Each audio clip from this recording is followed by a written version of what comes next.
محمد سے وفا تو نے تو ہم تیرے ہیں، یہ جہاں چیز ہے کیا لوح و قلم تیری۔ شاعر مشرق نے، علامہ اقبال نے یہ بات بہت پہلے کہی کہ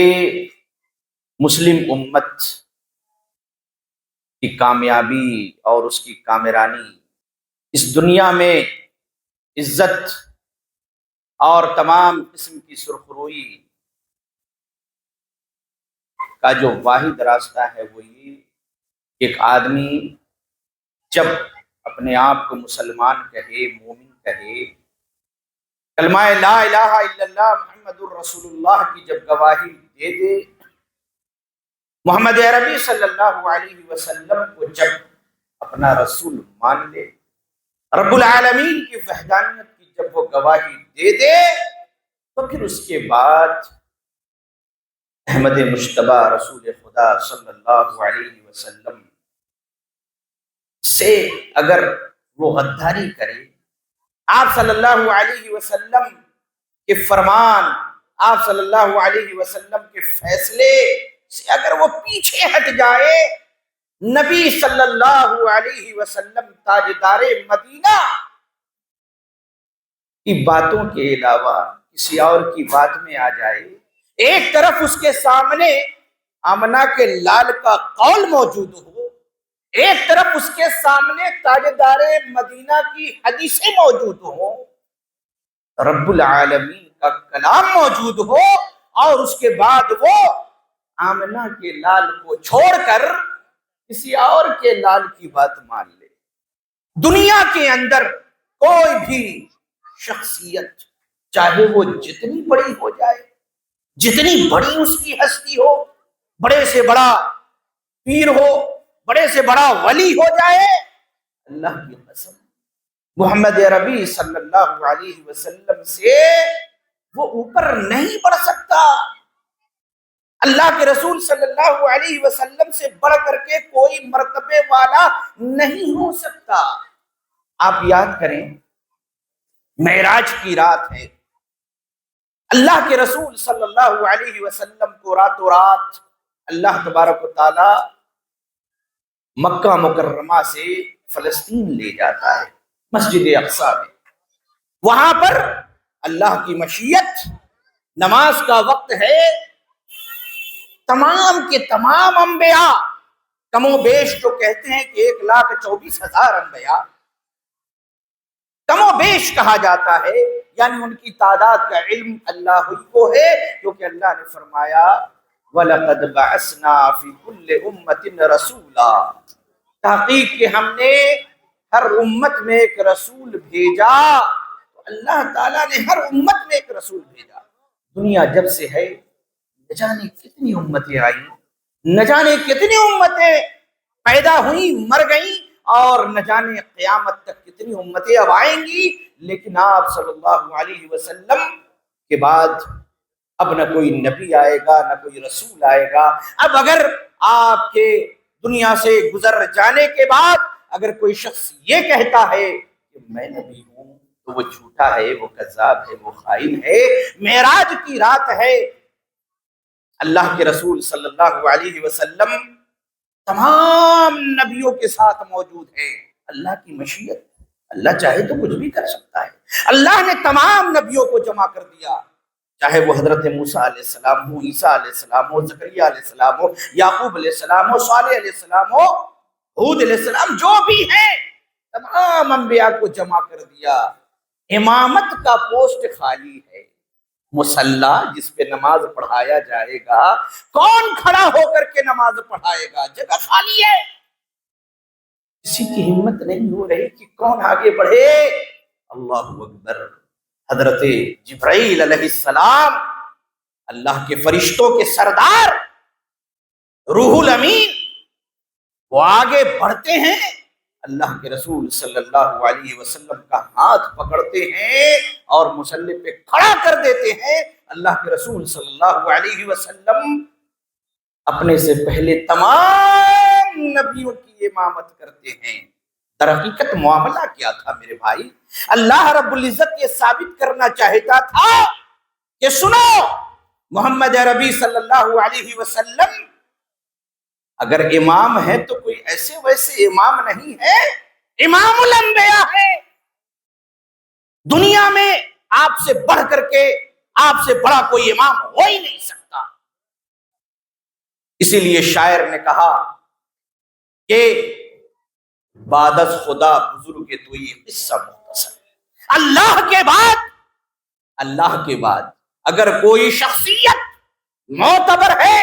کوئی بزرگ ہے تو محمد صلی اللہ علیہ وسلم کی ذات گرامی، اللہ کے بعد اس کے رسول محمد کا نام ہے، اس کے بعد سب کے سب نیچے، چاہے جتنے بھی انبیاء ہو۔ لیکن آج ہمارا معاملہ، جو باتیں ہم نے بیان کی، اس پہ کسی کو اعتراض نہیں، کہے امام الانبیاء ہے، بالکل برابر۔ اللہ کے بعد سب سے بزرگ ہستی، مولوی صاحب آپ نے بالکل صحیح کہا، ان سے آگے کسی کی بات ہوگی نہیں ہوگی۔ لیکن جب ہم مسلمان اپنے حالات پہ نظر ڈالتے ہیں، غور و فکر کرتے ہیں، چاہے مرد ہوں، عورت ہوں، بوڑھے ہوں، بچے ہوں، جوان ہوں، عمل کی جب باری آتی ہے، کوئی ایک شخص بیچارہ کہتا ہے، کوئی مولوی کہتا ہے، ارے سنو سنو، تمہارے رب کے نبی، آخری نبی آمنہ کے لال کا یہ قول موجود ہے، حدیث کی کتابوں میں لکھا ہے۔ لیکن وہ شخص ظلم کرتا ہے اپنے نبی پر، اپنے کلمہ کی گواہی پہ ظلم کرتا ہے۔ وہ کہتا ہے کہ ٹھیک ہے، حدیث بھی صحیح ہے، رسول نے بھی عمل کیا، صحابہ نے بھی عمل کیا، لیکن ہم تو فلاں مسلک کے ہیں، ہم تو فلاں امام کے ماننے والے ہیں، ارے ہمارے تو پیر صاحب فلانے ہیں، ہم نے ان سے بیعت کی ہے، ہم تو بات اپنے بڑوں کی مانیں گے، اپنے بزرگوں کی مانیں گے۔ اللہ کے رسول صلی اللہ علیہ وسلم کے فرمان کے آنے کے بعد بھی یہ جرأت، اللہ کی قسم یہی وہ جرأت ہے جو آج مسلم امت کو ذلیل کیے ہوئی ہے۔ ایک صحابی رسول ہیں، مسجد میں نماز پڑھنے کے لیے وہ آ رہے ہیں جہاں پر باہر میں جوتا چپل وغیرہ رکھا جاتا ہے۔ اللہ کے رسول صلی اللہ علیہ وسلم نے ایک صحابی رسول کو دیکھا کہ وہ مسجد میں آئے اور کھڑے ہوئے ہیں۔ اللہ کے رسول نے ان کو کہا کہ بیٹھ جاؤ، اجلس۔ وہ آ رہے ہیں، ان کے کانوں کے اندر میں آواز پڑی کہ بیٹھ جاؤ، اجلس، بیٹھ جاؤ۔ اللہ مسجد کی طرف قدم بڑھا رہے ہیں۔ کہا نبی نے کسی اور کو، انہوں نے یہ نہیں دیکھا کہ کس کو کہا، کب کہا، کہاں کہا، نبی کی بات کان میں آئی، بیٹھ جاؤ۔ اسی چپل جوتے والی جگہ پر ہی بیٹھ گئے۔ وہ سمجھ گئے میرے قدم گرچہ مسجد کی طرف بڑھ رہے ہیں، لیکن نبی کا حکم آ گیا ہے بیٹھ جاؤ۔ اب اگر میں ایک قدم بھی آگے بڑھاؤں گا تو میرے بڑھنے والے قدم مسجد کی طرف نہیں جائیں گے، جنت کی طرف نہیں جائیں گے، بلکہ جہنم کی طرف جائیں گے۔ جب اللہ کے رسول صلی اللہ علیہ وسلم نے اپنے پیارے صحابی کو دیکھا تو آپ نے کہا کہ میں نے آپ کو نہیں کہا تھا، مسجد میں جو تھا آپ آؤ اندر بیٹھ جاؤ، کیوں وہاں بیٹھے ہو؟ اللہ اکبر، اتنی پیاری بات ہے۔ قرآن کریم کے اندر اللہ رب العزت نے کہا کہ فلا وربک لا یؤمنون، نہیں، تیرے رب کی قسم، دیکھیے پہلے کہا فلا، نہیں، وربک، تیرے رب کی قسم، لا یؤمنون، یہ لوگ مومن نہیں ہو سکتے۔ اللہ نے ایمان کی ایک مطلب کہ ایک اس کا فارمولا بنا دیا۔ جو لوگ طلبہ ہیں، اسٹوڈنٹ ہیں، اسکول و کالج کے اندر میں پڑھتے ہیں،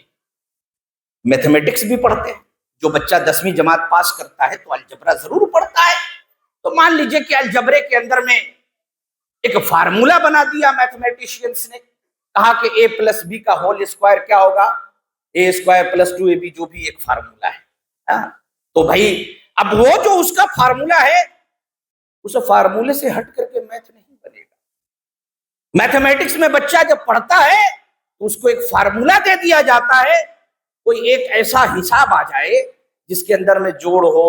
گھٹاؤ ہو، گنا بھاگ سب مکس ہو،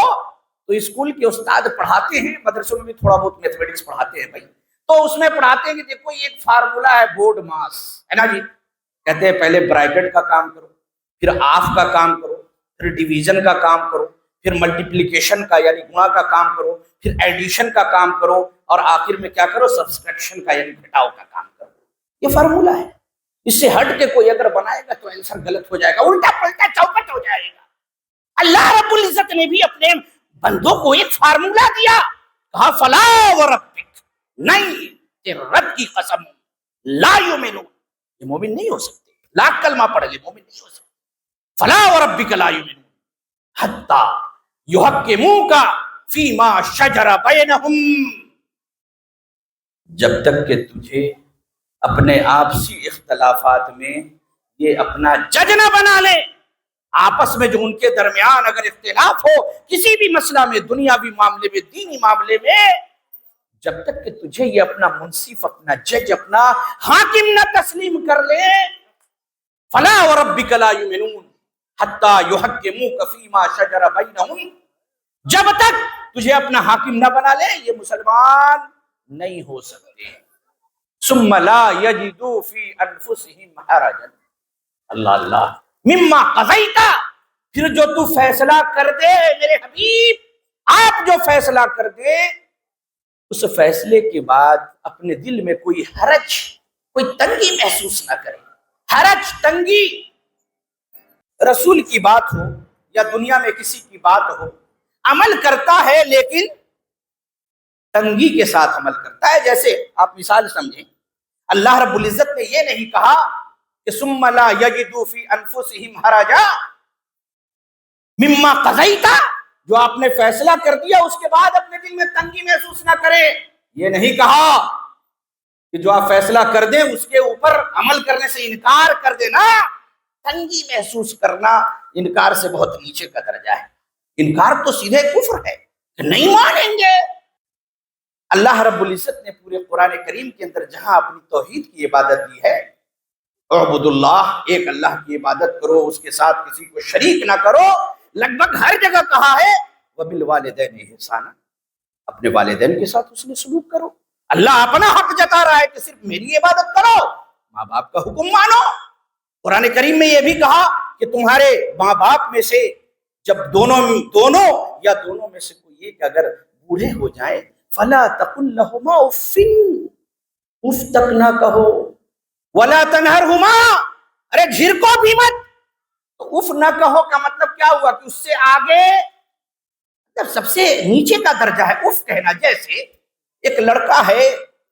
وہ بیچارہ دن بھر گھوم پھر کر کے آیا دوستوں یاروں کے پاس سے، والد ضعیف ہے، والد نے کہا کہ بیٹا، بولے جی ابا ذرا ایک گلاس پانی لے کر کے آنا، انکار تو نہیں کرے گا، من میں سوچے گا کیا مسئلہ ہے بھائی، جب گھر میں آؤ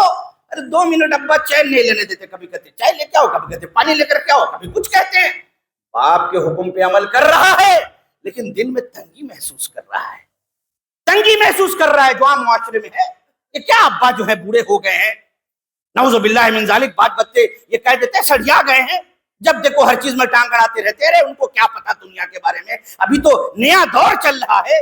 باپ کے حکم مانتا ہے لیکن باپ کا حکم ماننے کے باوجود دل میں تنگی رکھتا ہے، اللہ نے فرمایا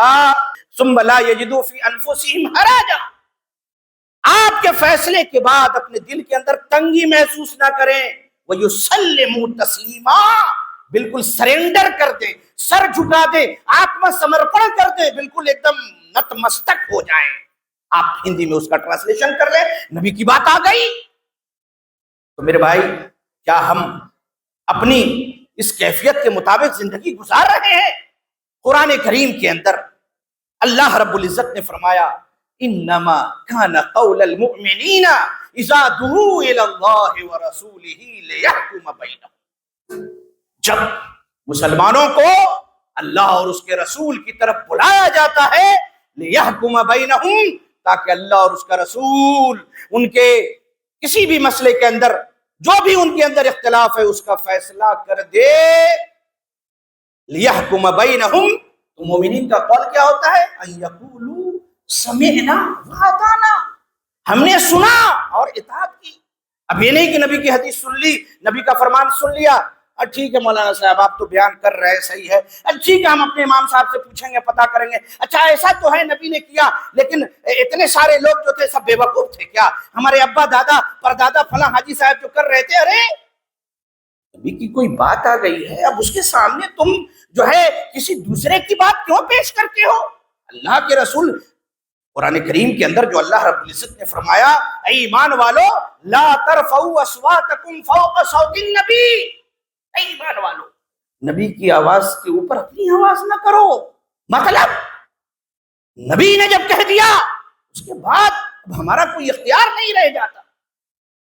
وما كان لمؤمن ولا مؤمنة، اللہ رب العزت نے قرآن میں فرمایا کسی مسلمان مرد کے لیے کسی عورت کے لیے یہ جائز نہیں، وما كان لمؤمن ولا مؤمنة اذا قضى الله ورسوله امرا، جب اللہ اور اس کا رسول کوئی فیصلہ کر دے، ان يكون لهم الخيرة من انفسهم، تو پھر ان کو اس میں کوئی اختیار باقی نہیں رہ جاتا۔ میرے بھائی کوئی اختیار باقی نہیں رہ جاتا، رسول کا حکم آ گیا، ہمیں مان لینا ہے۔ آج تمام خامیوں، تمام کمزوریوں اور تمام پریشانیوں کی اصل وجہ اگر ہے ہم نے جس رسول کی بات ماننی ہے اس رسول کے کسی بات پہ چلنے کے لیے ہم تیار نہیں ہیں۔ مسلمان بیچارہ عربی ہی نہیں جانتا، ہمارے محمد صلی اللہ علیہ وسلم نے فرمایا کہ جب میری بات آ جائے پھر کسی کی بات نہیں مانی جائے گی۔ ایک دفعہ ایک صحابی رسول حضرت عمر فاروق رضی اللہ عنہ، حضرت موسیٰ موسیس جن کو ماننے والے جوز ہے، یہودی ہے نا، وہ ان کے اوپر جو کتاب آئی تھی تورات، وہ اس کو پڑھ رہے تھے۔ اللہ کے رسول صلی اللہ علیہ وسلم ناراض ہو گئے، کہا کہ سنو لو کان موسیٰ حیا، اگر موسیٰ بھی زندہ ہو کر کے آ جائیں، سپوز دیٹ اگر آ جائیں، جو مر گیا دنیا سے چلا گیا وہ آ نہیں سکتا، اوپر والے کا ایک نیم ہے، چاہے لاکھ بول لو، جو چلا گیا چاہے وہ کسی بھی دھرم کا ہو، ذات کا ہو، برادری کا ہو، کتنا بڑا ہو، جو دنیا سے گیا بس گیا، اب آ نہیں سکتا۔ کہا اگر آ جائیں ما وسعہ الا اتباعی، موسیٰ کو بھی اللہ کو خوش کرنے کے لیے، جنت میں جانے کے لیے میری اتباع کرنی ہوگی۔ رسول کا یہ مرتبہ ہے محمد صلی اللہ علیہ وسلم کا، لیکن ہم اپنے مذہب کو نہیں سمجھتے، عربی زبان ہم نہیں جانتے، لینگویج سے انبھگ ہیں، رسول نے کیا کہا ہمیں کچھ نہیں پتا۔ ایک دفعہ اللہ کے رسول صلی اللہ علیہ وسلم کے صحابی رسول حضرت عبداللہ بن عمر رضی اللہ عنہ کے سے کسی نے پوچھا، کسی نے سوال کیا، کہا کہ حج تمتع جو ہے اس کے بارے میں آپ کا کیا کہنا ہے؟ حضرت عبداللہ بن عمر رضی اللہ عنہ نے کہا کہ یہ حلال، اللہ کے رسول نے حج تمتع کیا ہے، جائز ہے۔ اس آدمی نے کہا کہ ان اباک قد نہا عنہا، ارے آپ کے ابا تو اس سے منع کرتے ہیں۔ اللہ اللہ، حضرت عبداللہ بن عمر نے کیا پیارا اور بہترین جواب دیا، کہا کہ ارأیت ابی ان کان نہا عنہا، اگر تیرا کیا خیال ہے اگر میرے باپ نے منع کیا ہو، عمر فاروق نے منع کیا ہو، وصنعها رسول اللہ صلی اللہ علیہ وسلم، اور اس کام کو اللہ کے رسول صلی اللہ علیہ وسلم نے انجام دیا ہو سکتا ہے حضرت عمر فاروق تک وہ بات نہ پہنچے، ایسا تو نہیں کہ سارے صحابہ گھر کے اکٹھے نبی کو ہر وقت بیٹھے رہتے تھے، کوئی کام دھام بزنس تجارت کچھ نہیں کرتے تھے، ہو سکتا ہے کہ اگر خبر نہ ہوئی ہو تو کہا کہ اگر میرے باپ نے منع کیا ہو، اللہ کے رسول نے کیا ہو، تو کہا کہ امر ابی نتبعو ام امر رسول اللہ صلی اللہ علیہ وسلم، تو کیا ہم اپنے باپ کی بات مانیں گے یا اللہ کے رسول صلی اللہ علیہ وسلم کی بات مانیں گے؟ پوچھنے والے نے کہا بل امر رسول اللہ، بلکہ ہم اللہ کے رسول کے بات کو مانیں گے۔ تو انہوں نے کہا پھر جھگڑا ختم، لقد صنع رسول اللہ، اللہ کے رسول نے کیا ہے مان لو، کیا دقت ہے؟ اللہ اللہ، میرے بھائی دین بڑا آسان ہے، سہل ہے، سادہ ہے، اسی لیے میں نے ایک شعر پڑھا تھا کہ محمد سے وفا تو نے تو ہم تیری، ہمیں دیکھنا ہے کہ کیا ہم محمد عربی صلی اللہ علیہ وسلم سے وفا کر رہے ہیں۔ اللہ کے رسول صلی اللہ علیہ وسلم نے فرمایا، بخاری کی ایک روایت ہے، آپ نے ایک دفعہ اپنے صحابہ کو کہا، کل امتی یدخلون الجنت الا من ابا، آپ نے کہا کہ میری پوری امت جنت میں جائے گی سوائے اس کے جس نے انکار کیا. کل امتی یدخلون الجنت الا من ابا، سب جہنم میں جائیں گے سوائے اس کے جس نے انکار کیا. وقیل یا رسول اللہ ومن یابا، اللہ کے رسول پوچھا گیا انکار کرنے والے کون ہیں؟ آپ نے فرمایا من اطاعنی دخل الجنہ، جس نے میری اطاعت کی وہ جنت میں جائے گا. ومن عصانی فقد ابا، اور جس نے میری نافرمانی کی تحقیق کہ اس نے میرا انکار کیا. نبی کی بات کی نافرمانی کرنا نبی کا انکار کرنا ہے. نبی کو محمد کے پوسٹ سے، محمد صلی اللہ علیہ وسلم کو نبوت کے پوسٹ سے خارج کرنا ہے. گویا کہ وہ نبی کی بات کو نہ مان کر کے، نبی نے فرمایا اگر میری بات نہیں مانتا، نافرمانی کرتا ہے، گویا اس نے مجھے رسول مانا ہی نہیں، میرا انکار کر دیا. بہت بڑی بات ہے. ہم مر جائیں گے آدھار کارڈ میں مسلمان، ووٹر کارڈ میں مسلمان، میٹرک کا فارم بھریں گے ریلیجن اسلام، پاسپورٹ کے اندر میں ریلیجن اسلام، دھرم اسلام، مسلمان. مر جائیں گے، مولوی صاحب آئیں گے نماز جنازہ پڑھا دیں گے، قبر کے اندر دفن کر دیا جائے گا. لوگ جو ہے قرآن وغیرہ بھی پڑھ لیں گے اپنے اپنے طریقے سے. بابا ابا کے نام سے کھانا وانا بھی غریب کو کھلا دیا جائے گا. ہم چلے آئیں گے کہ ابا اور ہمارے رشتہ دار مسلمان ہو کے مرے ہیں، مسلمان کے قبرستان میں دفن ہوئے ہیں. لیکن اگر اس کی زندگی میں اس نے نبی کی باتوں کا اگر انکار کیا ہے، اللہ کے لسٹ میں اگر وہ مسلمان نہ ہوا، میرے بھائی بڑا خسارہ ہے. یہ تو کنفیوژن ہے نا. ایک آدمی اس کو پتا ہے کہ یہ غلط ہے، پتا ہے کہ صحیح ہے، اور ایک آدمی بیچارہ غلط کو صحیح سمجھے ہوا ہے. مرنے کے بعد قبر میں جا کر کے اس کو خبر لگی کہ بھائی ہم نے تو ہر جگہ اپنے نبی کی نافرمانی کی ہے،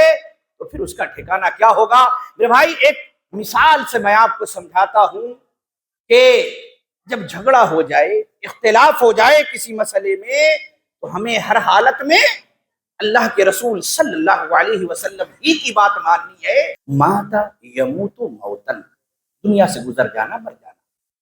ہاں لیکن عام انسان کے دنیا سے گزرنے اور نبیوں کے دنیا میں گزرنے میں بڑا فرق ہے. جو نبی ہوتے ہیں، جتنے بھی انبیاء گزرے ہیں، ہمارے آقا علیہ الصلوۃ والسلام نے فرمایا قبر کی مٹی کو حرام قرار دے دیا گیا ہے کہ وہ کسی نبی کے جسم کو کھائے. انبیاء کے جسم تر و تازہ ہوتے ہیں. انبیاء کیا، بعض دفعوں پہ ایسے واقعات ہسٹری میں لکھا ہوا ہے کہ کوئی صحابی، کوئی اللہ کے ولی کسی وجہ سے قبر کو کھودنا پڑا تو دیکھا کہ کفن جو ہے بالکل بھیگا ہوا ہے اور داڑھی سے ابھی بھی پانی ٹپک رہا ہے، ایسا لگتا ہے کہ ابھی ڈالا گیا ہے، حالانکہ سینکڑوں سال پہلے ان کو قبر میں ڈالا گیا. نبی کے جسم کو مٹی نہیں کھا سکتی، وہ عام انسانوں کی طرح نہیں ہے.